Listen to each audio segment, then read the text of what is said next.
하나님 감사합니다. 코로나 백신이 완성되어서 여러 나라에 지원이 되고 있다고 합니다. 이번 2021년에는 코로나로 아픈 사람들이 없게 해주세요. 그리고 우리 사랑의 숫교회가 부흥하여 더 많은 사람들이 예배할 수 있게 해주세요. 세계 모든 사람들이 질병으로 아프지 않게 해주세요. 예수님의 이름으로 기도했습니다. 아멘.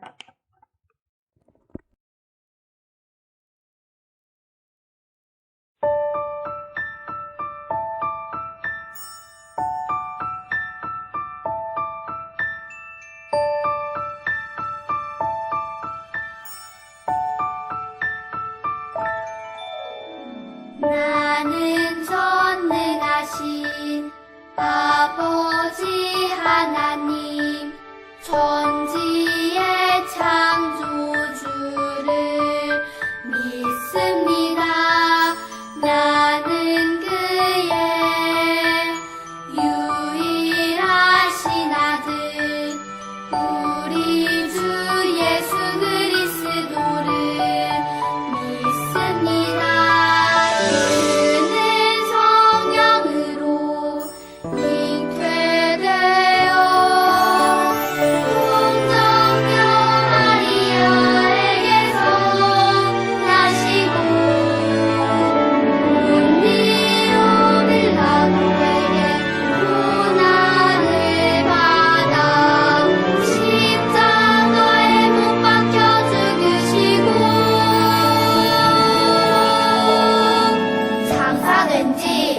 사흘 만에 죽은 자 가운데서 다시 살아 나셨으며 하늘에 오르시어 전능하신 아버지 하나님 우편에 앉아 계시다가 거기로부터 살아있는 자와 죽은 자를 심판하러 오십니다.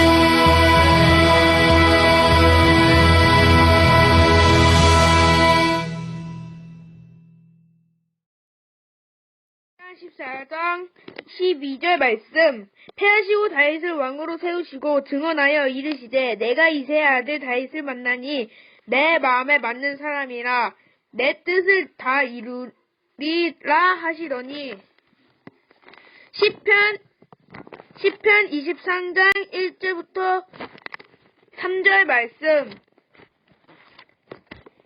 여호와는 나의 목자시니 내게 부족함이 없으리로다. 그가 나를 푸른 풀밭에 누이시며 실만한 물가로 인도하시도다. 내 영혼을 소생시키고 자기 이름을 위하여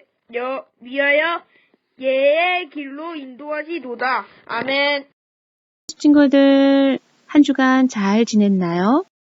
우리는 계속해서 다윗의 이야기를 나누고 있는데요. 이새의 8번째 아들 다윗에게 어느 날 사무엘이 찾아와 기름을 부은 이야기부터 골리앗을 무찌른 이야기, 그리고 사울의 서의가 되고 또 군대 장군이 되고 또 다윗을 죽이려는 사울을 피해 도망다니고 사울을 죽일 수 있는 기회가 왔는데도 죽이지 않는 다윗의 신실함에 대해 배웠어요. 그리고 지난주 드디어 다윗은 왕이 되었어요. 다윗은 누구보다도 어려움을 많이 겪고 고통의 시간도 많이 보냈지만 그는 누구보다도 하나님을 사랑했던 사람이에요. 자, 그렇다면 주님께서 다윗을 어떻게 보셨을까요? 성경은 이렇게 말합니다. 내가 이새의 아들 다윗을 만나니 내 마음에 합한 사람이라 내 뜻을 다 이루게 하리라 하시더니 라고 말씀하십니다. 와, 주님께서 다윗을 내 마음에 합한 사람이라고, 주님의 마음에 딱 맞는 사람이라고 하시네요. 이런 평가를 받으면 얼마나 좋을까요? 내 마음에 합하다. 하나님 마음에 꼭 드는 사람이라고.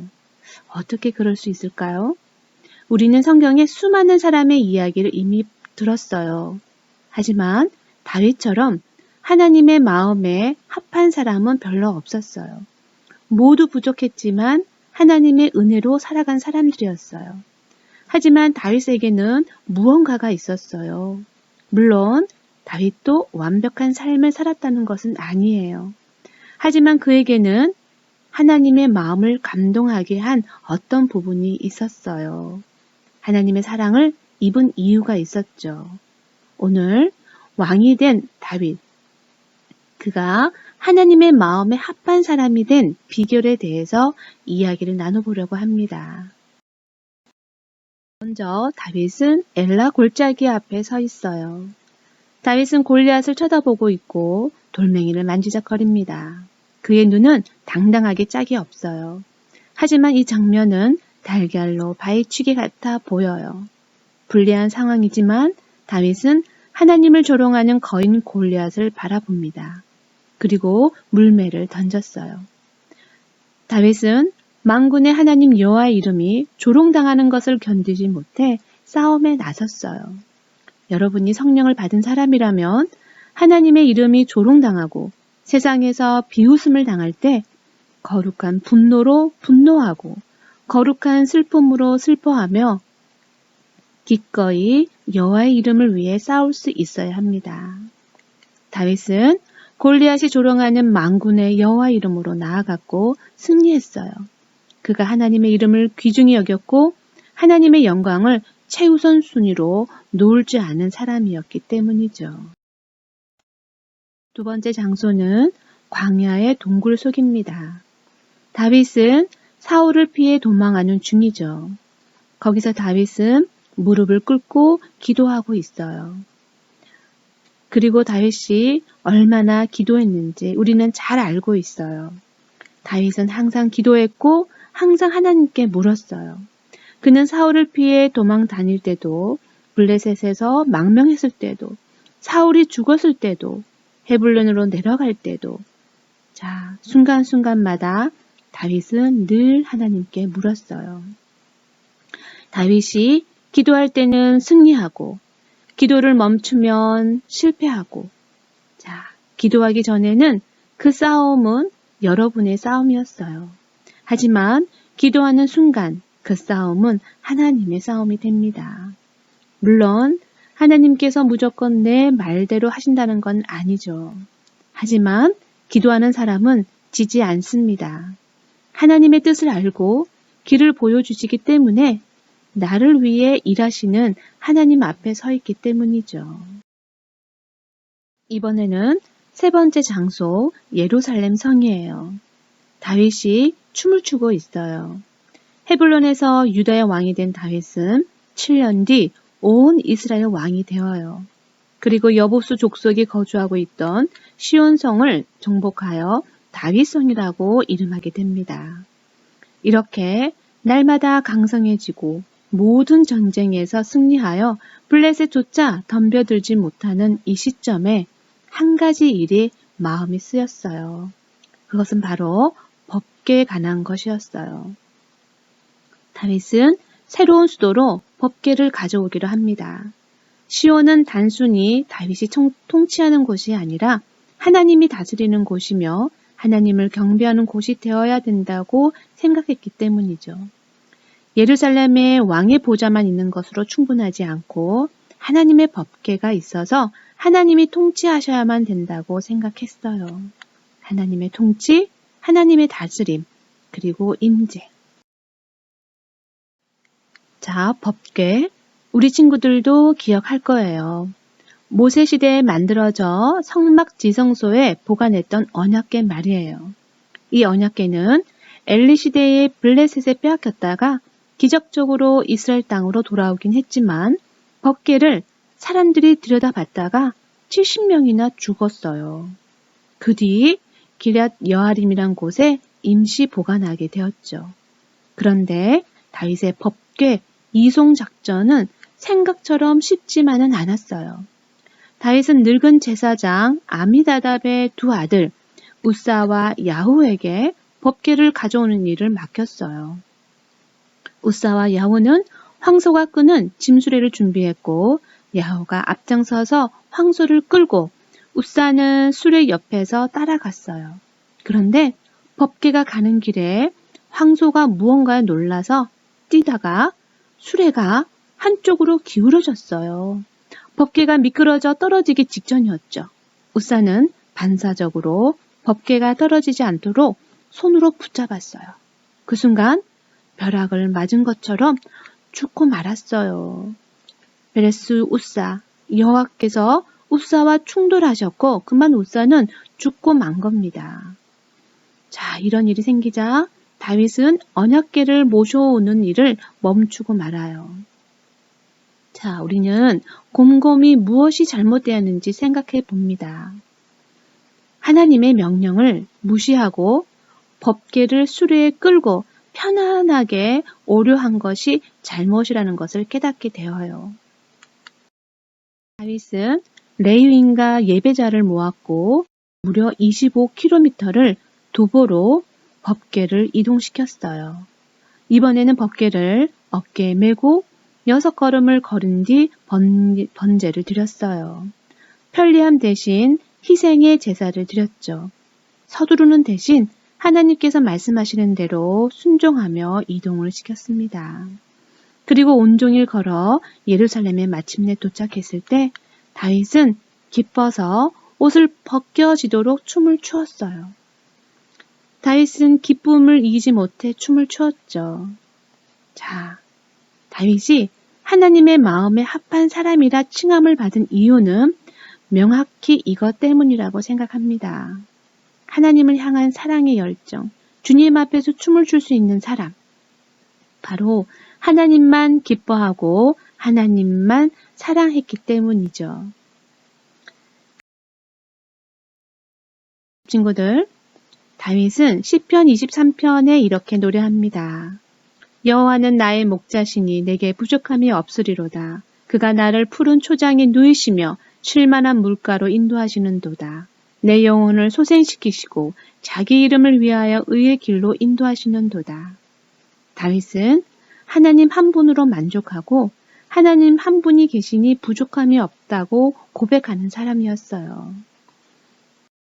친구들, 부족함이 없다는 것은 그 마음을 하나님이 다 채워주셨다는 거죠. 우리 친구들 집에는 장난감이 많이 있죠. 선물로 받은 거, 부모님이 사주신 거. 그러나 광고를 보면서 이렇게 말합니다. 저거는 우리 집에 없어요. 저 필요해요. 아무리 가진 게 많아도 우리는 항상 부족합니다. 그러나 하나님 한 분만으로 만족하는 사람은, 부족함이 없다고 고백하는 사람은 진짜 좋은 것을 소유하며 살아요. 그게 뭐냐면 하나님의 은혜, 하나님의 도우심을 확신하는 마음, 하나님께서 주시는 진짜 복. 이게 진짜 하나님이 주시는 좋은 것이에요. 이것을 받아야만 우리의 빈 마음이 채워집니다. 자, 이제 우리는 결론을 향해 나아가고 있어요. 다윗은 어떻게 하나님 마음에 합한 사람이었을까요? 자, 다윗이 하나님의 사랑을 입은 이유, 그것은 바로 다윗의 하나님을 향한 사랑이라는 거죠. 다윗은 일생을 살면서 수많은 골리앗을 만났어요. 가드 땅에 살던 진짜 골리앗, 그리고 사울이라는 이름의 골리앗, 그리고 다음 주에 이야기하겠지만 밧세바라는 골리앗, 마지막으로 자신의 아들이었던 압살롬이라는 골리앗까지요. 이 많은 골리앗을 만날 때마다 다윗은 주머니 속의 조약돌을 만지면서 이렇게 외칩니다. 너는 칼과 창과 단창으로 내게 나아오지만 나는 만군의 여호와 이름, 살아계신 하나님의 이름으로 나아가노라. 다윗은 완벽한 사람은 아니었어요. 그러나 하나님께서 다윗을 내 마음에 합한 자라고 말씀하시는 데는 그만한 이유가 있어요. 그것은 바로 다윗이 진짜로 정말로 하나님을 사랑하고 그 힘을 의지하며 살았던 사람이기 때문이죠. 친구들, 하나님께서 우리 친구들도 다윗처럼 사용하시기를 축복합니다. 자, 기도하겠습니다. 사랑의 아버지 하나님, 다윗이 왜 하나님의 합한 사람인지 알게 되었습니다. 다윗처럼 진짜로 하나님을 사랑하고 소중히 여기며 기쁠 때뿐만 아니라 골리앗과 같은 힘든 상황 가운데에서라도 하나님을 찬양하는 우리 모두가 되게 해주세요. 예수님의 이름으로 기도드립니다. 아멘.